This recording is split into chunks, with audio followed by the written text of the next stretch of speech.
Okay, Shabbat Shalom. Just an update on the situation here. It is now 3:40. So I went past the one of. I'm almost at the last watch. So uh, actually, I'm in the last watch, 3 to 6. So I've got about 2 hours and 20 minutes to go. So just think of it as 140 minutes. It's not too bad when you look at it that way. But I need to apologize for the last video, in particular, two glaring errors I made that need to rectify. So the first error I made was that I said that it was on this night, the 14th, that the Israelites um, they put the blood on the doorpost and the avenging angel, the destroyer, passed through and killed the firstborn on this night. And that's when Yah protected them. But in fact, that's wrong. Yeah, that actually took place on the 15th, not not the uh, not on the 14th. It took place on the 15th,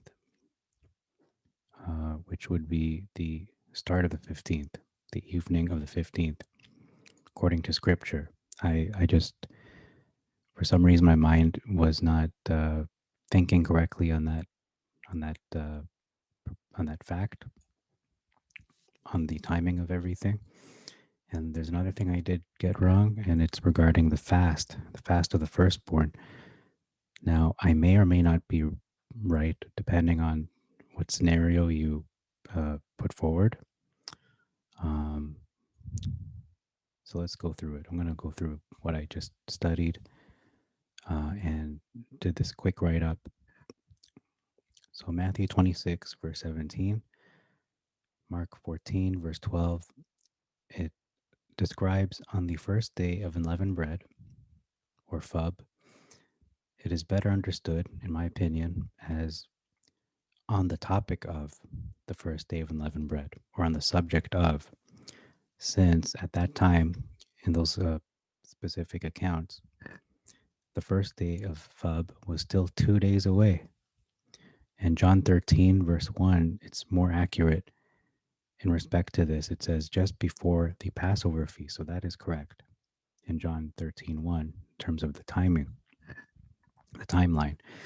So let's look at scenario one regarding the fast of the firstborn and Passover and all that. So it says here, I wrote here the 13th, which would be right there. Oh, I'm having some trouble there, which would be the third day of the week. Yeah, it would be the third day of the week, the 13th. And it says the fast of the firstborn, which is, according to my research, is not in the Torah. It's a tradition that is not cannot be found in Torah. So at least I can't find it. So no eating, no drinking until the start of the 14th at evening, which is at the beginning of the biblical day. So what would happen is the Passover meal and the fast is broken.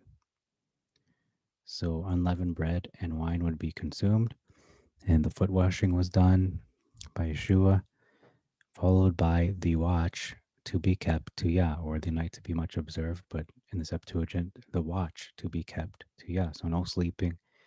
And when you you feel like you're falling asleep, pray. And that goes staying awake until 3 a.m., maybe up to 6 a.m. And I'm going to do that 6 a.m. I don't know if I can do this when I'm older. I probably will pass out. But right now, I still have the energy to be able to do that. So thank you. So that's the first scenario. But scenario two is different. And that the reason why is because on the 14th of the evening, so that would be the uh, the fourth day of the week, in the evening, the Passover meal. I'm sorry, no, not the Passover meal. It's called the Last Supper. In Hebrew, called the Seudah Maf Seket. which is, according to my research, a Galilean Jewish tradition. And I believe most of, if not all, the disciples were from Galilee, as well as Yeshua. Um, and this was eaten on Passover Day, because it is technically on the start of the 14th, but it is not the official Passover meal, not the actual meal with the lamb and all that, because you didn't, they didn't have lamb. So Yeshua was the lamb, so he can't eat himself. You think about it that way. It was named as such, the Last Supper, because it is the last meal before the Passover meal. So the fast of the firstborn would then begin immediately afterwards. Um, so that would be from,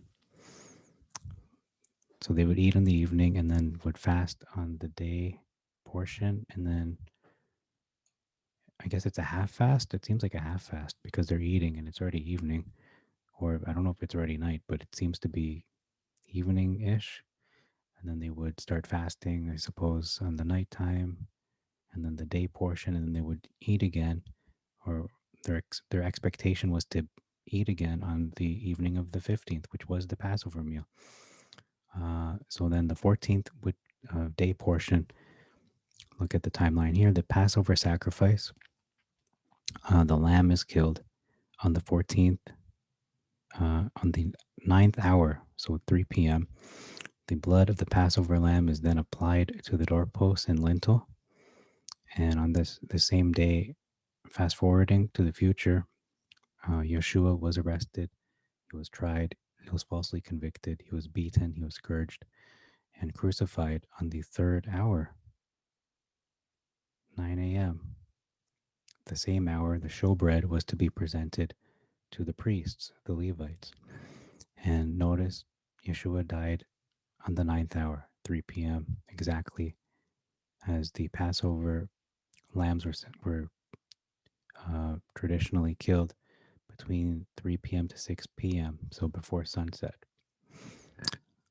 And Yeshua's body was taken down before sunset, because it was a high Sabbath coming up, the first day of Fub, and his body was placed in the tomb.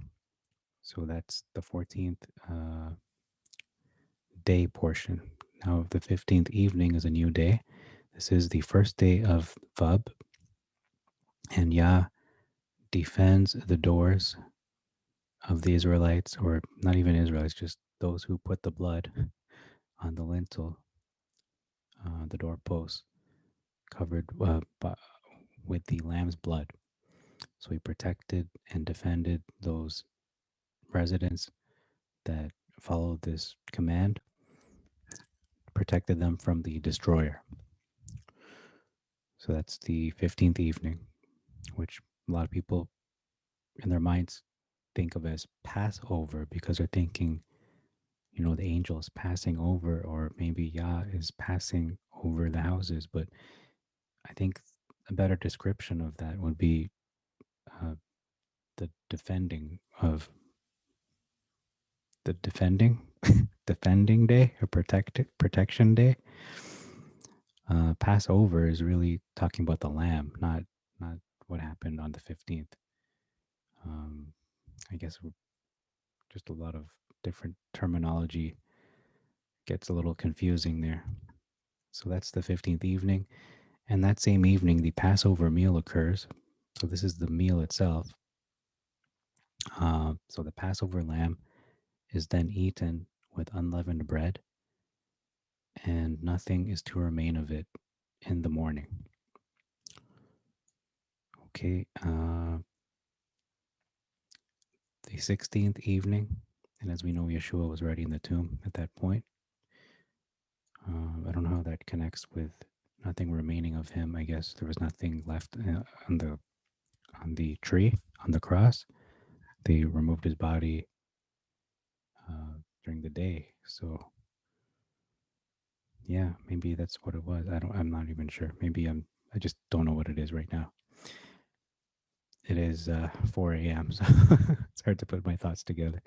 16th evening. So the first day of 50, counting 50, because according to the Septuagint and according to a lot of the evidence that I'll present to you below, I can prove to you that the wave sheaf, or what is known as the wave sheaf day, is actually the following day after the first day of Fub, uh, always, without undisputedly, no argument. The first day of 50 is the 16th evening, the morrow after the first day of Fub. So the lifting of the sheaf of first fruits occurs on that day. And let's keep going. 17 evening, the second day of 50 of the count up to 50 after the first day of Fub, and then 18 is evening.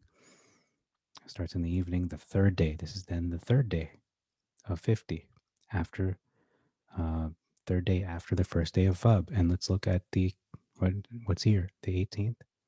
We scroll up. That's that day. That's the third day.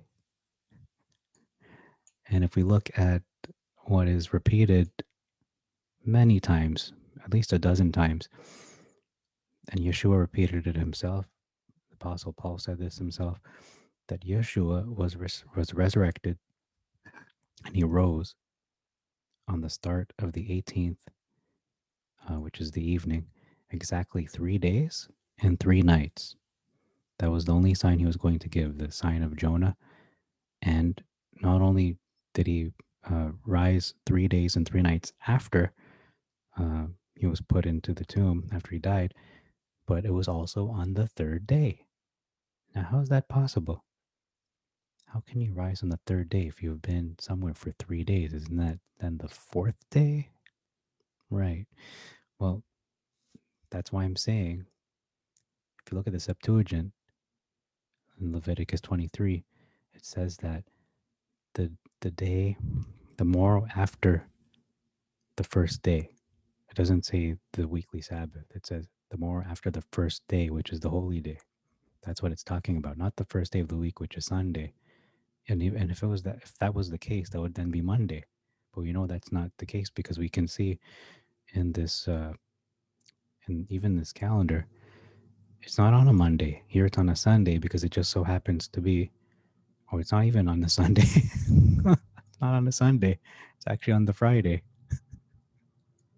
It's not on the Sunday. That's the big confusion when it comes to first fruits or the wave sheaf or the set apart sheaf, the first fruit sheaf. Okay, I'm going to talk about that a little more. It says, again, Yeshua was resurrected and rose on the start of the 18th day of the first month, the evening of the first of the 18th, because the day starts in the evening.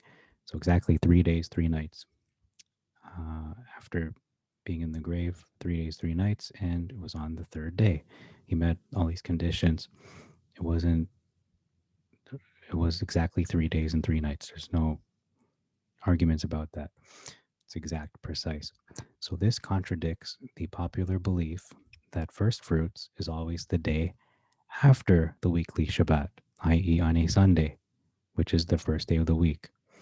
The proof can be found, and you have to look this up yourself. I'm not going to look it up for you. Matthew 12, verse 40, Matthew 16, verse 21, Matthew 17, verse 23, Matthew 20, verse 19, and this is the only one I'm going to look up for you is Matthew 27, 63, and 6 to 64. Let me just get my Bible out.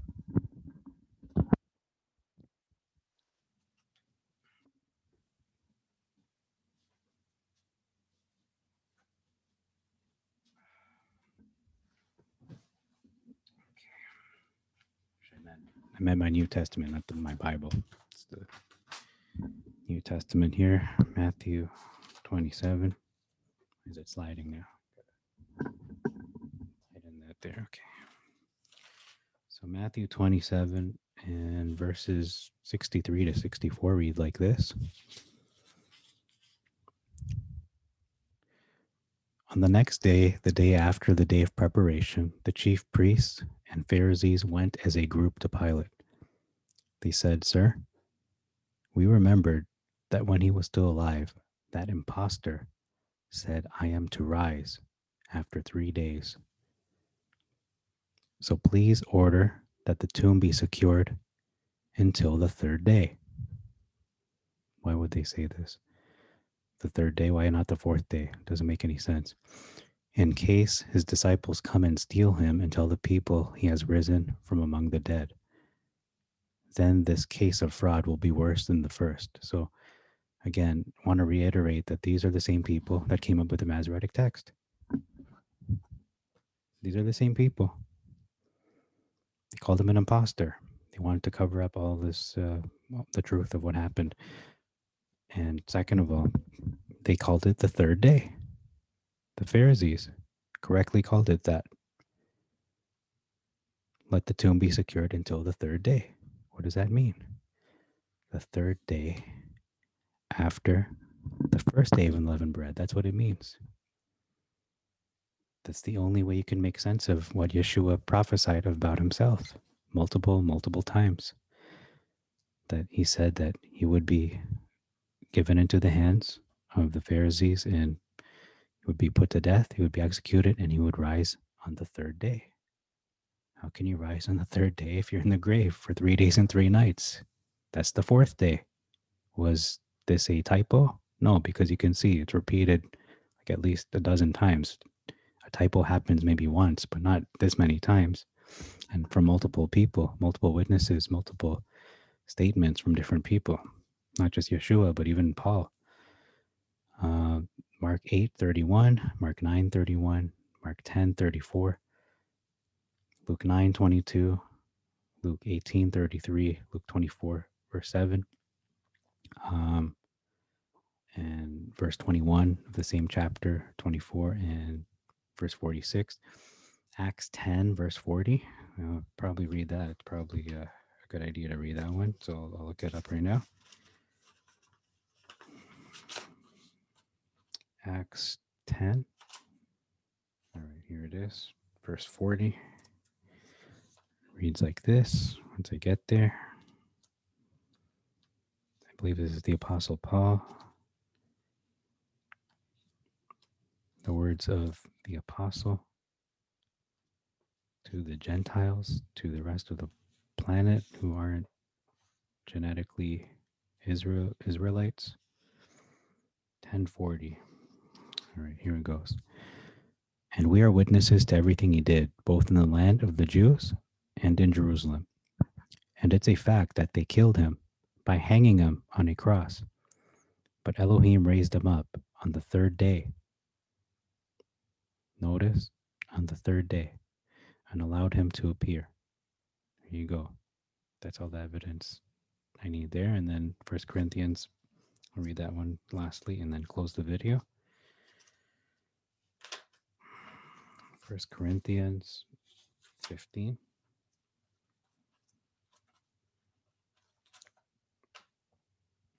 And verse 4. In the first place, I handed over to that which I also took hold of, that the Anointed One died on behalf of our sins, according to the Scriptures. That's in Isaiah 53. I read that in the previous video. Very emotional scripture. And that he was buried, and that he has been raised again. When? On the third day, according to the Scriptures. There you go. Multiple witnesses, not just two, not just three. I have at least a dozen just in the New Testament.